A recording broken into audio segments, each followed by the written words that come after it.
season as a playoff model, that Notre Dame versus USC with them both in the top 10 is a pretty big deal. So yes, absolutely. All right, let's go to Brad. He says Paul Rhodes recently discussed the Iowa State spring game on a local radio station.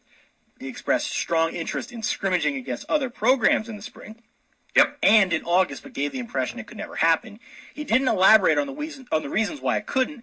Does the NCAA forbid this sort of activity? If so, what would that reason be? Is it an effort by the NCAA to protect their brand and their product and not allow other exhibition games to eventually occur? Interesting question, Dan.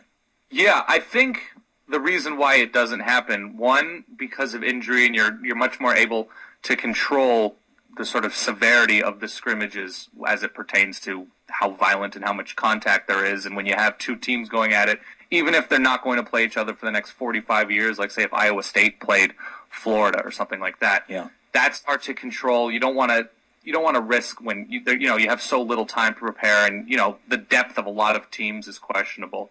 So that's an issue. I don't think teams really want to show that much before the season starts for fear of people finding out how their blocking schemes, protection schemes, play calling, stuff like that.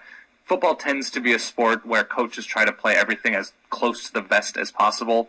And when you open yourself up to even a little bit of scrutiny, coaches tend to freak out. So you do have coaches. I think Rich Rodriguez was even sort of for this. I think he said something, I could be wrong, sort of in favor of this to really gauge where his team was at by playing or scrimmaging against another team. But I can't imagine there's a ton of coaches and a ton of athletic departments that want to spend the money or risk injury or whatever to play in these scrimmages. Yeah, absolutely. We should also mention here that Brad has a website.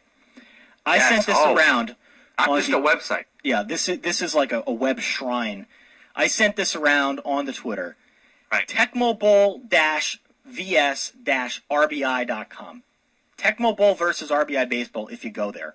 Right. And it is just, it's more knowledge on both of those classic Nintendo games than you could ever possibly imagine. Also, featuring, I don't know if this is Brad or if this is someone who sent pictures in.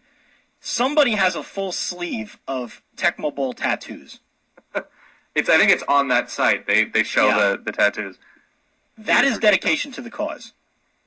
I was never that much of a Tecmo Bowl as much as I was a Tecmo Super Bowl guy. See, I'm in the same boat. Yeah, that was right in my wheelhouse. But I did play a little bit of Tecmo Bowl. Fewer plays, if I remember correctly. Yep. But really revolutionary when you talk about where football video games were, or even if they were anywhere, and now where they are. That was a huge bridge. And I could still play Tecmo Super Bowl to this day. I know Clay Travis played in a tournament last year somewhere in like Michigan or something. They still have tournaments for Tecmo Super Bowl. So I can appreciate this. I didn't play as much RBI Baseball. I think I played RBI Baseball 3. I hated RBI Baseball. I was more of a Baseball Stars fan. Remember that game? Remember Baseball Stars. Didn't play. I played Bases Loaded a little bit. That was a good game, yeah.